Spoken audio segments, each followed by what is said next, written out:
when you're comparing it to somewhere like Australia, where you can have Smith, Maxwell, Stoinis, and anyone fielding in any position at any one time.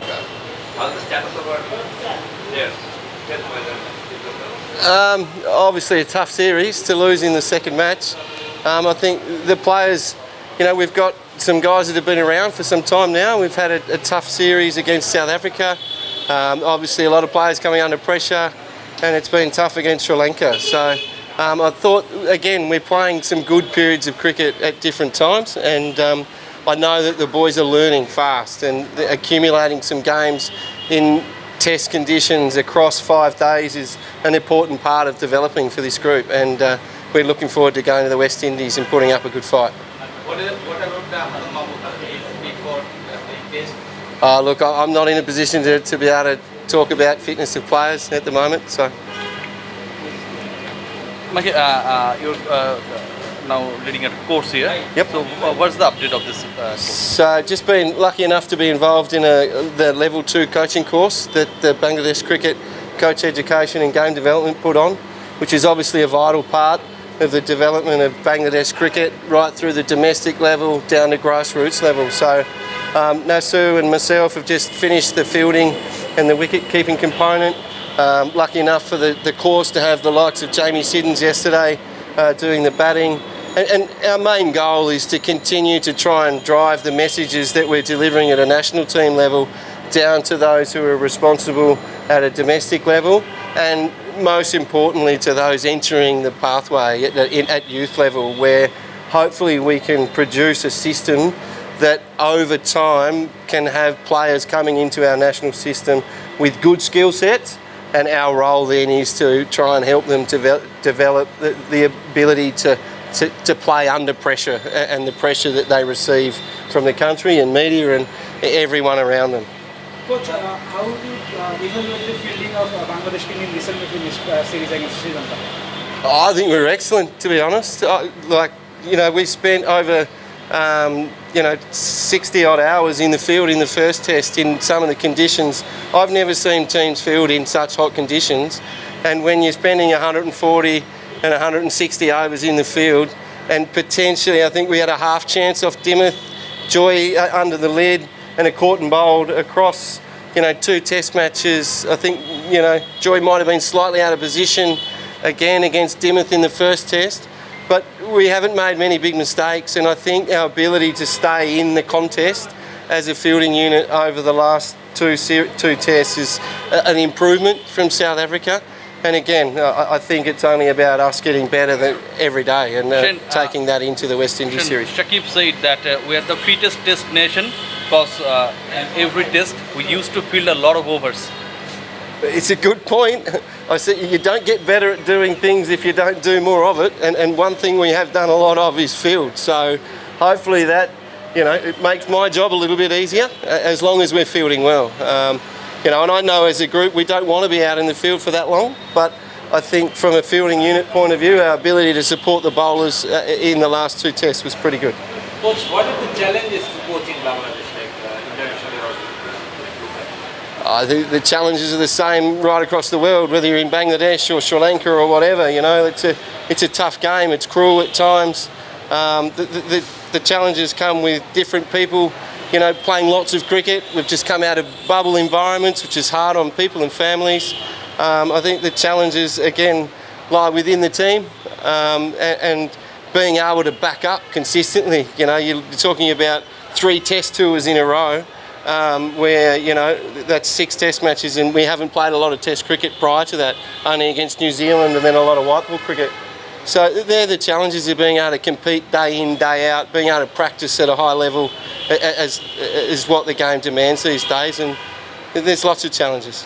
We have seen that as a fielding unit, our body language drops when we... Do you think that keeping this body language is very important? Yeah, no doubt, and that's something that obviously having just started that I hope to improve over time. And again, that comes from confidence.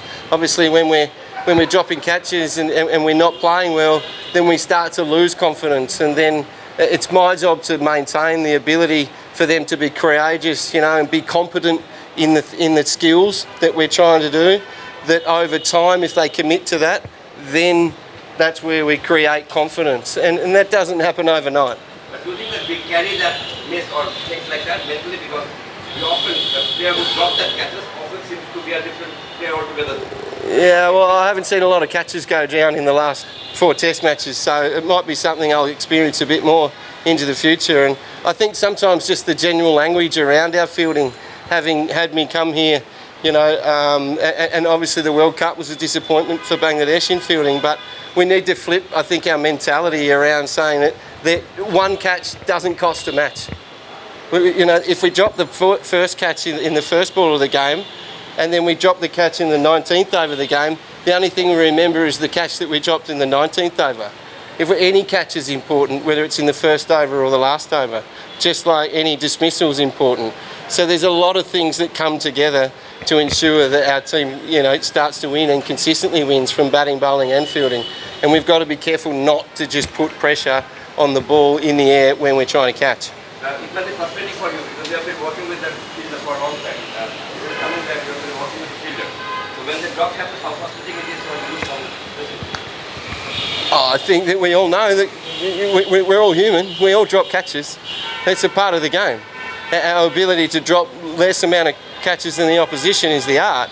Because if we travel the world and we outfield our opposition every time we go to a foreign country, then that's, at the end of it all, we're the best in the world. So that's our goal. So, Coach, how hard it is for a team for 3-4 days in a row? What is your advice to the players to manage it? I think, you know, you've seen someone like Tamim in the first Test match. He was on the ground for every minute of the first 4 days in some, you know, some horrendous heat. So it is tough, and the way that the boys go about their recovery, their nutrition, the work that they do puts them in good stead to give them the best chance to get out there. So it's very difficult, especially in Bangladesh because it's quite humid and quite hot. But they're a good staff, Nick and Bajid, and we've got good medical support around the boys, and they're doing a great job to keep them up and about. Bangladesh don't have many specialist fielders for specific fielding position. Do you plan to make specialist fielder for every field position? Is it possible in Bangladesh? I think one of the things that you do, you don't necessarily need specialist fielders in positions. What you need is 11 fielders that have the ability to field in all positions. And that's, again, what makes us best in the world. So when you're comparing it to somewhere like Australia, where you can have Smith, Maxwell, Stoinis and anyone fielding in any position at any one time, then we have the adaptability to be the best in the world. So it's about making sure that on game day, the people that we know are going to do the best job are in the best positions. But outside of that, it's about trying to create a feeling that everyone can be the best fielder in our team on any given day. And that's the culture that we're trying to create as a group. Thank you so much. One last question. Yep. Newtoners often can't hear the lead batsman having them. You being a wicketkeeper, why do you think this is happening and what's the solution? Well, it's not just Lytton. I don't think the umpire can hear it either a couple of times. So, look, some of the feathers are minute and, you know, it's very difficult at times. There's crowds, there's a lot going on. And he's a long way back from the stumps as well. So at times he's further away from the nick than the umpire or the bowler. So I don't think Lytton has missed too much. You know, I think it's a coincidence sometimes. I think sometimes our stump mic, again, not sure whether it gets it spot on right all the time. But again, we just work with what we have. I think Lytton's doing an excellent job behind the stumps. Thank you. Thanks, boys. See you. No problem.